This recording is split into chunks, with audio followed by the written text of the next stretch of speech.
Yo, what's up guys? Ito naman, nagbabalik naman ako, John Aaron here for the win. You already know who is this. It's your boy, mother, father. Yon nga pala, itong topic na to, yun.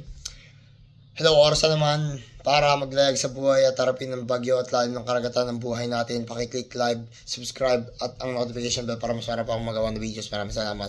Although kahit konti lang viewers ko, wala na akong pake. Let's go. Yun, so, medyo nakakatiri ang topic natin ngayon. Disclaimer lang po mga tropa.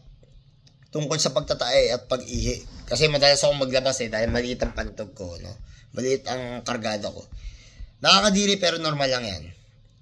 Nangyayari yan sa kapwa natin lalo na hirap na hirap. Pagtatuwang pa natin at saka nakakaya yun, di ba? Kadalasan yun sa mga tao. Ngayon, pag natatay tayo, huwag natin ikaya, dapat ipagkalat pa natin. Sabihin natin sa mga kapwa-tao, maging confident ka kasi normal lang naman yan. Nagtanong kayo kung saan yung malapit na lugar na pwede magtanggal ng dumi sa katawan, sa restaurant, sa mall. At dapat lagi may dalang barya, pambayad sa mga kubeta, tapos tissue paper. Make sure din po na hindi kayo allergic sa mga kinakain nyo. Kagaya nyo, sa mga lactose intolerance kagaya ko. At tayo mga asyano, mahina tayo sa mga allergic. Allergic tayo sa gatas. Allergic tayo sa gatas, sa mga dairy products, sa keso, sa margarine, ganun. It runs to our genes, yung mga allergy na ganyan.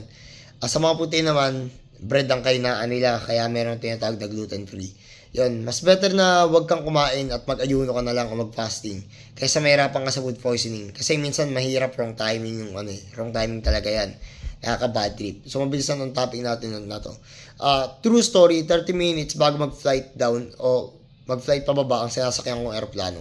Sabay natatay naman ako. Kumain ako ng maanghang na siomay, tapos keso, lactose intolerance ako. Wala kasi yung choice nun, kundi kainin yun. Yun lang kasi sinerve sa akin. Ayun, munti ka na ako magkalat doon. Pawis ako. Awa naman ng Diyos, at least nailabas ko sa tamang panahon, tsaka sa tamang oras. Pawis nga ako nun. Pero yun, success, walang daptes. Happy New Year sa inyong lahat. Ayun, pagka natatay lang kayo, be confident. Itae nyo lang ng itae, tapos uminom kayo ng Erceptora. Diyan sa Pilipinas, lalo na sa Pilipinas, uminom kayo Erceptora. Bilhin nyo lang, nasa butika yan. Libre naman yan. Wala naman lasa yun, tatanggalin nyo lang, iinumin nyo lang straight, ganun lang, napakasimple. 2 billion bacteria yun. Maraming salamat, peace out. Happy New Year.